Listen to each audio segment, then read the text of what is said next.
Don't wanna waste time. I'll never be this young. I'll never be this young again. Hi, what's up guys? My name is Eris and this is a part 2 of our Ankara bag tutorial. I'm doing this intro because I know some people may have missed the first part, but if you want to get the measurement, the dimension, and how to come up with this type of bag design, I would advise that you click this link and go and watch that video, then come back and watch how we made the whole bag. Don't forget to like and subscribe, and I will see you in my next post. Okay, so first you can actually screenshot this, but if you can't see clearly, the link is in the description. And these are the pieces that we're going to be using for our bag today. The pink one is called Cellulose board or fiberboard, and the white one is called Chipboard. So please watch the first part so you can see how we cut the pieces out, because the next thing is to start wrapping with our fabric. And here I'm using Ankara fabric. I love the pink, I love the colors. And for the inner part and the outline, I'm using this black soft synthetic leather. I love the fact that it's really stretchy, so it's very easy to manipulate for the bag we're about to make, especially the outline. You need it to be very soft. So these are our accessories. I have the chain, I have 4 eyelets for the top of the bag, and these are the backs of the eyelets. I'm going to show you guys how to fix this much later in the video. So we have 4 back bottom studs, and this is the lock we are using today. I love the way it moves up and down. It means that when your bag is closed, it secures it properly. So I'm just going to cut out our fabrics. I'm using the stiffeners to sort of like get an outline, or rather to get the size on how I want to cut it. So there is no fixed allowance, but you want it to be at least 1 centimeter because you're going to be folding it in. And because our synthetic leather wasn't long enough, so I had to cut it in 2 parts, then join it later on. But if it was going to be long enough, then you can just cut it as one very long piece, but I had to cut 2 of this instead. So I'm just going to trace out our outline piece here on our synthetic leather, and I'm just going to cut that out just the way I'll cut every other thing out before I'll start gumming everything on their respective materials. So this is the under flap, which is basically the top and the flap of the bag, and I am using synthetic. And the gum we're using today, as usual, as always, I only use one type of adhesive, which is contact cement adhesive. And because we're gumming fabric, we're not putting it on 2 surfaces. I just sort of let it air out for like a few seconds before putting the fabric on it. You don't want your fabric to soak the gum, so you have to let it breathe a bit before you rub it in. So I'm just going to mark on the fabric how far our outline is going to go. And because I didn't want it to be too bulky, so I'm just going to trim out. So I'm not cutting on that particular line. I sort of like cut it diagonally, and that is because we are going to also layer our synthetic leather on that part too. So I don't want to make the mistake of gumming the fabric first, then gumming the synthetic, then when you want to sew it, then you notice your flap is a little too dense. That is why I actually trimmed it right at the edge. If you're not putting the outline, then please don't trim it. Leave your allowance, fold it in like that, and you're going to have a gorgeous bag either way. So I'm just marking this out so I know exactly where I'm going to put my adhesive on, and I don't get to waste it because this thing is not cheap anymore. It's not as cheap as it used to be. So I'm putting the adhesive both on the chipboard and on the leather itself, because you want it to be very neat and you want it to really stick securely. So after doing that, I put the 2 of them together, and I'm just trimming the inner part because you don't need that side. You need the U shape to sort of sit on its own. So I'm going to cut the inner part out before folding it to make like a very neat shape. So it's really important that this thing is neat, because this is going to be the front of your bag, so you have to take as much time as you need. And because this is chipboard, it's kind of soft, so you have to be careful when you're folding it in, so you don't fold your stiffener along with your exterior material. That's why I'm taking all the time in the world, even though this video is sped up, but I was really slow when I was doing this. So we're not doing exterior part yet, the outline. We're doing just the inside. Then this is what we're going to sort of gum directly on your main piece itself. As for use, I put the gum on this outline, so that's what I'm calling this. I'm just going to call this piece outline till the end of this tutorial. So we're putting the gum on this, and also I think I did that off camera too, and I put a little adhesive on the Ankara itself because I wanted the two of them to sit securely before sewing it down. So now you have to be very careful. You have to make sure your chipboard aligns perfectly with your main piece itself, so that when you're folding it in, it's going to be very neat. I mean, that was the whole essence of trimming off the Ankara fabric, so that when you're folding it in, you're only folding in one layer of material. So after making sure that this has been secured on both sides, you can see how I was taking my sweet time, because if you have to adjust this, it's going to be very terrible. But make sure you take your sweet time, take as much time as you need, because when you sew this down, there is no coming back from this. So here I'm using my flatbed industrial sewing machine. The brand I use here is Two Lion. I haven't had any issues since I got it. It works really well, like many other brands, but this particular one worked really well. So we're just going to sew as close as possible to the edge, because you want this to be very neat. This is the front of your bag, this is the top of your bag. This is basically one of the most obvious parts of your bag, so you have to make sure your sewing is as neat as possible. So you don't have to sew really quickly, you can sew as slow as possible. So after sewing that down, then you are safe to go on with wrapping your whole piece itself. So I already put the gum on both surfaces before going in to fold it in neatly, tightly, and snugly. And you have to take your time with the edges because it's kind of curved, but with the other parts you can just use your fingers to sort of lay it down before like trimming out these two corners. So now we kind of get an idea of what our finished product is going to look like. So now it's time to do the other parts. So off camera, I already attached the underflap stiffener and the material itself, and I'm just going to join it here. Remember what I said in the beginning where our material wasn't long enough, so I had to cut it in two pieces, then join it off camera before continuing with the full coupling. So again, we're coming back, we're going to put gum in the outline, contact adhesive, and we'll fold it in before moving on to the other parts of the bag.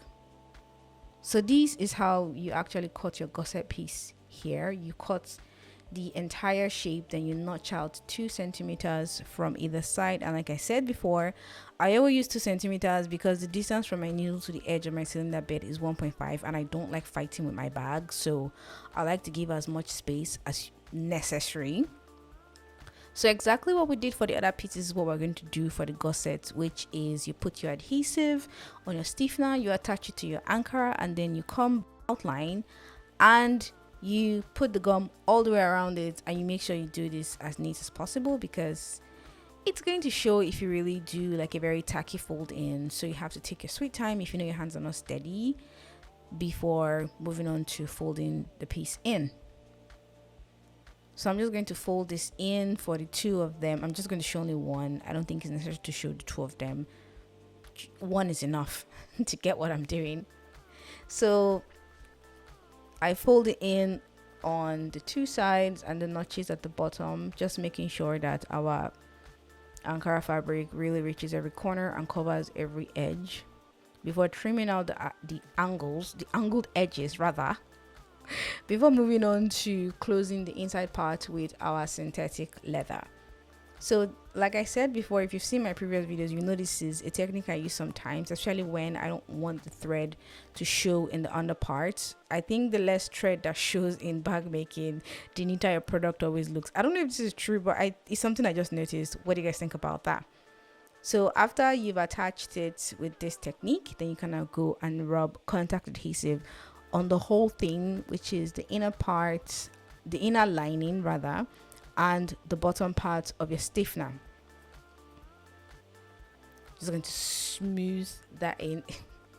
Doing this was very annoying because the the leather was really soft, so I kept on fighting with the brush and it kept on dragging, and I wanted every corner to be covered in adhesive because I had to make a commitment to this bag. So after that, I'm just going to go on folding the two in before moving on to trimming out edges. And it's very important you trim diagonally. You're trimming into the lining, so you have like at most half a centimeter, so that when you close your bag you don't have lining sticking out from the corners. That's why my hand isn't really straight. I'm sort of cutting inside intentionally so that when I close my bag I don't have lining sticking out. So before we move on to any other thing, it's time to attach our bag lock.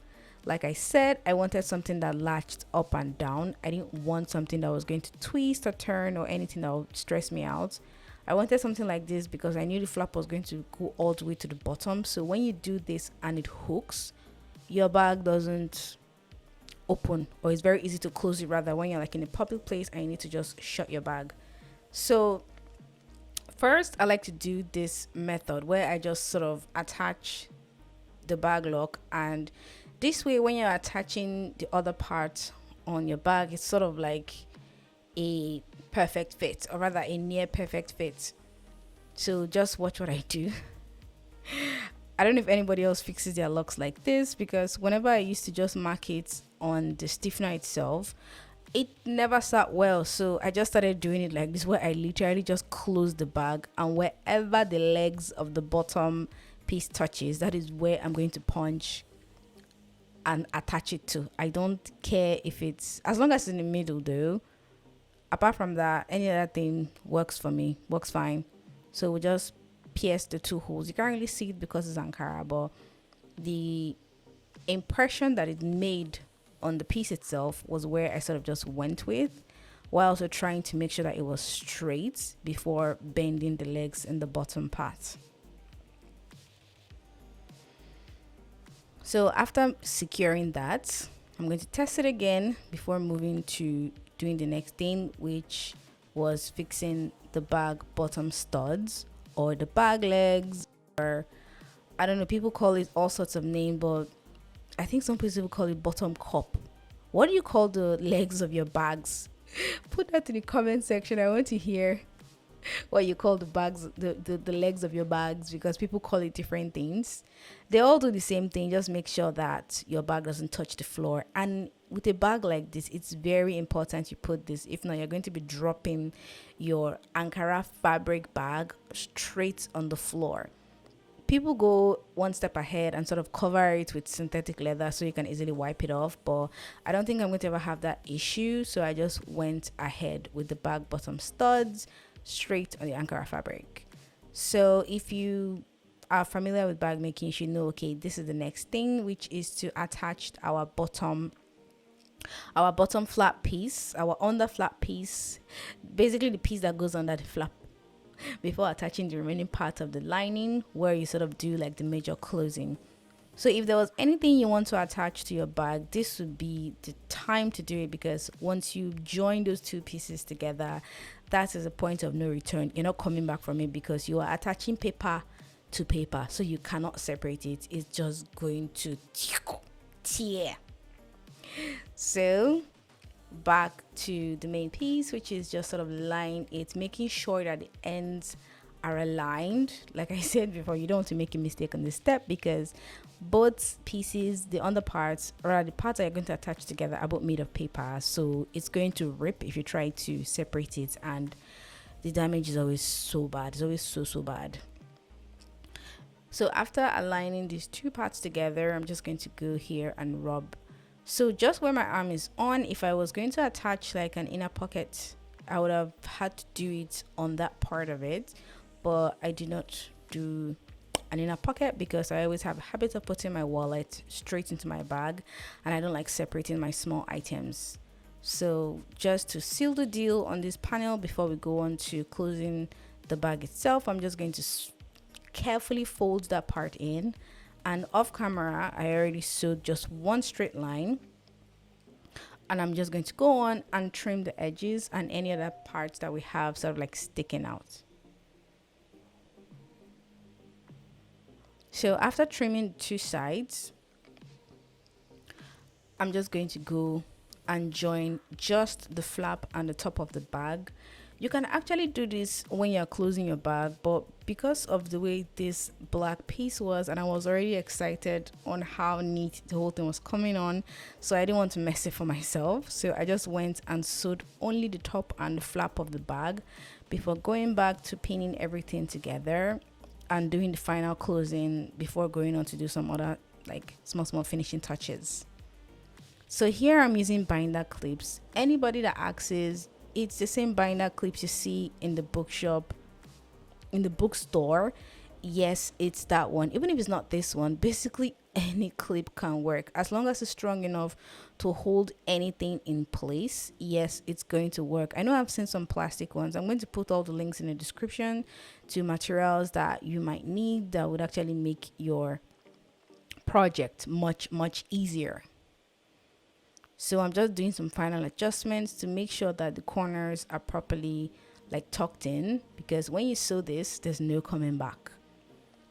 So for the person that asked me if the switching out of my walking foot to my cylinder bed is something I regret doing, or if I like it, or if it's working well for me, you can see yourself, it works really well. And in a very weird way, it actually sits much better, because now you have like a proper walking feet, not the one where you're worried that it's going to rip your material or just tear through the whole thing. So yes, I still like the fact that I switched out the walking feet of my cylinder bed. I don't regret it at all. All right, last but definitely not least, second to last is fixing the eyelets. So like I said in the part 1, I wanted the top of my bag to be boxy, and it's because of this. So the original picture had all the eyelets on one straight line, but I wanted mine to have 4 holes, which is sort of forming like a rectangle, I guess, because I wanted it to sit like this. So I actually have one old video about how to fix this eyelets. I'm going to pull that out and put the link right on the top of this video. And if you want to, I don't know, learn more about this kind of manual press for this kind of eyelets, I would be happy to share that information with you, and you can actually go watch that video if you are interested in a machine like this. But while that's been said, in the background there, I'm just pressing all the eyelets in place before going on to attach the chain. And this, it's obvious, like the function of the eyelet is definitely to keep your holes from wearing out. So when you have this kind of steel reinforcements, no matter how your bag is being carried, or no matter how much wear it gets to go through, it actually protects the holes itself. And this type of eyelets sit really tight because you've pressed them into place. And the cool thing about that press machine is that you can also get the die for rivets too. So it's not just like an eyelet presser, it's just a general press, and you can switch the head out and literally use it to fix different types of accessories.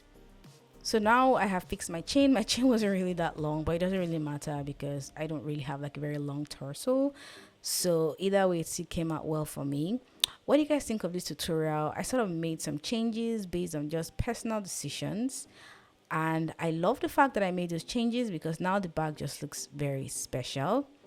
Thanks for watching, and I'll see you in my next post.